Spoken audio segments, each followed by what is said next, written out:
నమస్తే, welcome to our channel. నేను సిరి. ఢిల్లీలో తీసుకునే నిర్ణయాల వల్ల జగన్మోహన్ రెడ్డికి ప్రమాదం ఉందా అంటే ఉందనే చెప్పొచ్చు. ఇటు సునీత ద్వారా ఇటు షర్మిల ద్వారా జగన్మోహన్ రెడ్డికి ముందు ప్రమాదమే ఉంది అని అనుకుంటున్నారు.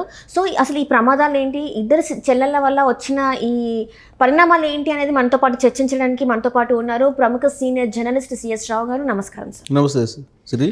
సార్, ఏంటంటే ఢిల్లీలో అంటే ఇద్దరు సిస్టర్స్, ఒకరు షర్మిల అయితే ఒకరు సునీత, బాబాయ్ కూతురు. సో వీళ్ళిద్దరి ద్వారా జగన్మోహన్ రెడ్డి గారికి ప్రమాదం పొంచి ఉంది అనే వార్తలు అయితే వస్తున్నాయి. అసలు ఏంటి సార్ ఇది? ఒకటేంటంటే పెద్దలు చెప్పేటువంటి సామెత ఇంట గెలిచి రచ్చ గెలవాలి అని అంటారు. ఇప్పుడు జగన్మోహన్ రెడ్డి రచ్చలోనేమో గెలిచాడు, అంటే సీఎం అయ్యాడు, కానీ ఇంట గెలవలేకపోతున్నాడు.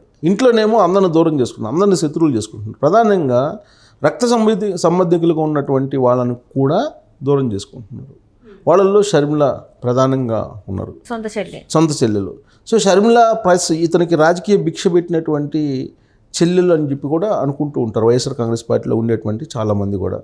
ఎందుకనంటే అతను జగన్మోహన్ రెడ్డి జైలుకి వెళ్ళినటువంటి సందర్భంగా ఆయన కోసం ఈమె పాదయాత్ర చేశారు, వైఎస్ఆర్ కాంగ్రెస్ పార్టీని నిలబెట్టారు. తను ఒక త్యాగం చేశారు.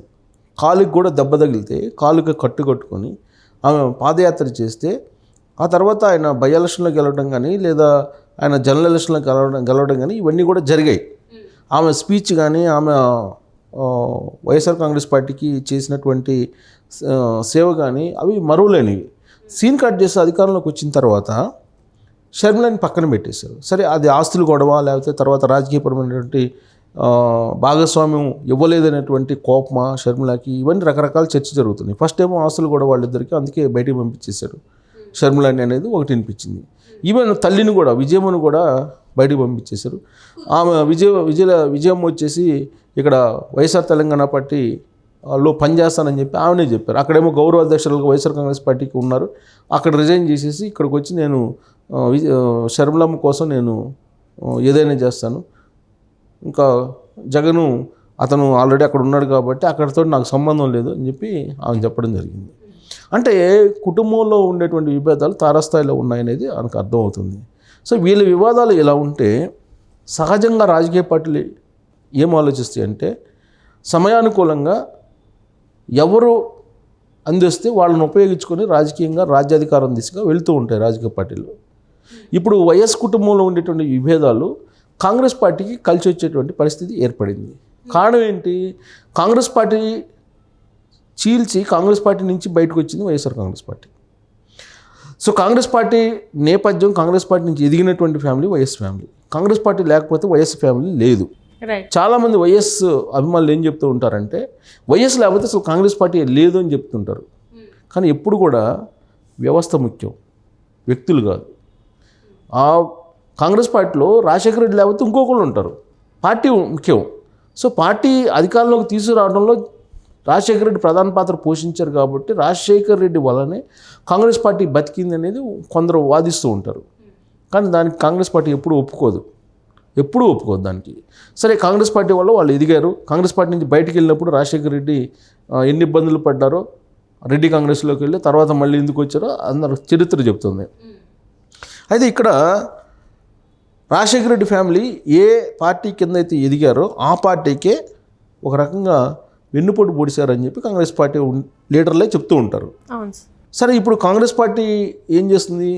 తనకు నష్టం చేసినటువంటి ఫ్యామిలీని ఏం చేయాలనుకుంటుంది? సహజంగా జీరో చేయాలనుకుంటుంది, అంతే కదా.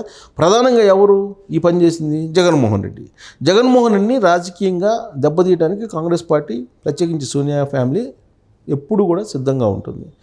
దానికి తగ్గట్టు ఇప్పుడు అంది వచ్చినటువంటి అవకాశం ఏంది? షర్మిల వ్యతిరేకించి బయటకు వచ్చి సోనియా గాంధీ దగ్గరికి వెళ్ళి అన్ని విషయాలు చెప్పడం జరిగింది.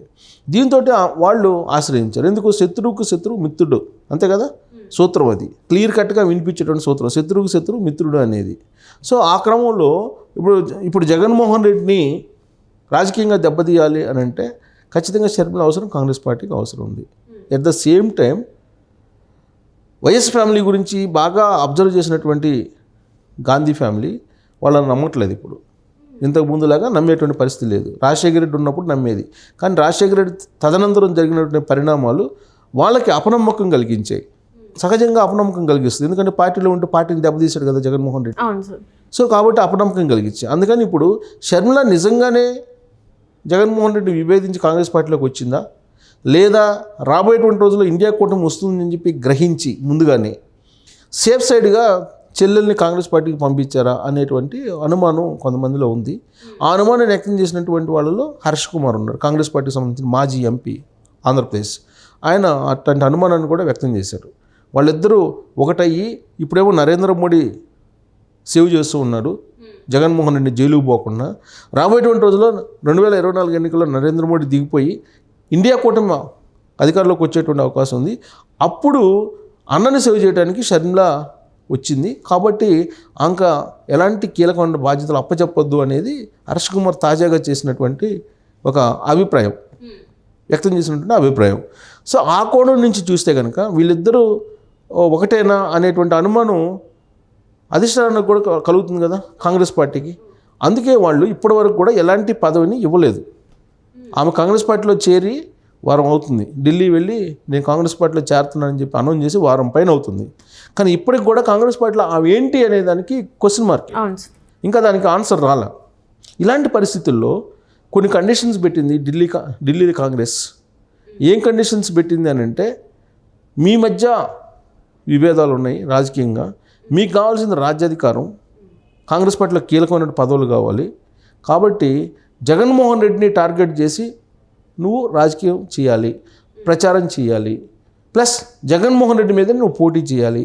దానికి ఇష్టపడితేనే ఉండు, లేదంటే లేదు అనేటువంటి యాంగిల్లో కాంగ్రెస్ పార్టీ చాలా క్లియర్గా చెప్పింది అనేది ఢిల్లీ వర్గాల నుంచి వినిపిస్తున్నటువంటి మాట. సో దానికి కారణం ఏంటంటే సునీల్ కనుగోలు రాజకీయ వ్యూహకర్తగా ఉన్నాడు కాంగ్రెస్ పార్టీ. సో సునీల్ కనుగోలుకు మొత్తం వ్యవహారం తెలుసు, క్షేత్రస్థాయిలో ఏం జరుగుతుంది అనేది. అందుకే నేరుగా ఇప్పుడు జగన్మోహన్ రెడ్డికి పైన షర్మిలని కనుక కడప నుంచి ఎంపీగా పోటీ చేపిస్తే అప్పుడు అసలు వీళ్ళిద్దరి మధ్య ఉన్నటువంటి లింక్ ఏంటి అనేది బయటపడుతుంది మనకి. ముందస్తు వ్యూహంతో వీళ్ళిద్దరూ డ్రామా ఆడుతున్నారా, లేదా నిజంగానే రాజకీయపరమైనటువంటి వైరుధ్యం లేదంటే విభేదాలు ఉన్నాయా అని తెలిసేటువంటి అవకాశం ఉంది. కాబట్టి షర్మిలని కడప నుంచి నించోబెడితే కడపలో గెలిచేటువంటి అవకాశం కూడా ఉంది. ఎందుకంటే జగన్మోహన్ రెడ్డి ప్రభుత్వం మీద ఇప్పుడు వ్యతిరేకత ఉంది కాబట్టి కడపలో కూడా వ్యతిరేకత ఉంది ఆయన మీద. సో అవినాష్ రెడ్డి అక్కడ వివేకానంద రెడ్డి మర్డర్ కేసులో ఆయన నిందితుడిగా ఉన్నాడు. ఆ విషయాన్ని సిబిఐ కూడా చెప్పింది, ఛార్జ్షీట్లో కూడా చెప్పింది. కాబట్టి కాంగ్రెస్ పార్టీ అక్కడ గెలిచేటువంటి అవకాశం ఉంది కడప నుంచి. కడప కాంగ్రెస్ పార్టీ ఎంపీ అభ్యర్థిగా షర్మిలని నిలపాలి అనేటువంటి ఒక నిర్ణయం ఢిల్లీ కాంగ్రెస్ పార్టీ తీసుకుంది. ఇదంతా ఒక ఎత్తు. ఇక డాక్టర్ సునీతారెడ్డి, వివేకానంద రెడ్డి కుమార్తె, ఆమె తన తండ్రిని ఎవరు చంపారో చెప్పమని చెప్పి సుప్రీంకోర్టు వరకు పోరాడుతుంది. ఈ పోరాటాల క్రమంలో అనేకమైనటువంటి అవమానాలు, అనేక రకాల ఇబ్బందులు, అనేక రకాల హెచ్చరికలు ఇవన్నీ కూడా ఆవిడ అనుభవించారు. ఆ సందర్భంగా షర్మిల అంకి అండగా నిలబడి ప్యూర్గా వివేకానంద రెడ్డి హత్య పొలిటికల్ మర్డర్ అని చెప్పి తేల్చేసింది షర్మిల. చెప్తూ సునీతకు న్యాయం జరిగేంత వరకు కూడా నేను అండగా ఉంటానని చెప్పి ఒక హామీ ఇచ్చింది షర్మిల. కాబట్టి ఇప్పుడు సునీతారెడ్డి పులివెందుల నుంచి పోటీ చేయించే ఎలా ఉంటుంది అనేటువంటి యాంగిల్లో ఇప్పుడు కాంగ్రెస్ పార్టీ ఆలోచిస్తుంది. అయితే పులివెందుల నుంచి డైరెక్ట్గా కాంగ్రెస్ పార్టీ నుంచి కాకుండా తెలుగుదేశం పార్టీ నుంచి పోటీ చేస్తే బాగుంటుంది అనేటువంటి ఒక యాంగిల్ కూడా ఉంది. చాలా కాలం నుంచి తెలుగుదేశం పార్టీలోకి సునీతారెడ్డి వస్తారనేటువంటి ప్రచారం జరుగుతుంది. ఇప్పుడు కాంగ్రెస్ పార్టీ ఏం చేస్తుంది, సునీతారెడ్డిని ఎమ్మెల్యేగా, ఎంపీగానేమో షర్మిలని నించోబెట్టడం ద్వారా జగన్మోహన్ రెడ్డిని కడపలోనే క్లోజ్ చేయాలి, కడపలోనే రాజకీయంగా దెబ్బతీయాలి అనేటువంటి ఒక ప్రయత్నం కాంగ్రెస్ పార్టీ ఢిల్లీ ఆలోచిస్తుంది, అలాంటి వ్యూహాలను రచిస్తుంది అని చెప్పి తెలుస్తుంది. అందుకే జగన్మోహన్ రెడ్డికి సొంత సిస్టర్స్ ద్వారానే ఒక రాజకీయపరమైనటువంటి సెగ తగలబోతుంది రాబోయేటువంటి రోజుల్లో. కాంగ్రెస్ పార్టీ ఢిల్లీ వేసినటువంటి ఒక స్కెచ్లో ఇప్పుడు జగన్మోహన్ రెడ్డి ఇరుక్కుంటారు. దాంట్లో నుంచి బయటకు వచ్చేటువంటి అవకాశమే లేదు. సిస్టర్స్ని కాదని పులివెందుల్లో కానీ కడపలో కానీ గెలిచేటువంటి అవకాశం లేదు జగన్మోహన్ రెడ్డి. అందుకే తెలుగుదేశం పార్టీ మొదటి నుంచి వై నాట్ పులివెందుల అనేటువంటి ఒక ట్యాగ్ తోటి ప్రచారం ముందుకెళ్తున్నటువంటి పరిస్థితుల్లో ఇప్పుడు దాన్ని ఢిల్లీ కాంగ్రెసే నెరవేర్చబోతుందని చెప్పి మనం విశ్లేషణ చేసుకోవచ్చు.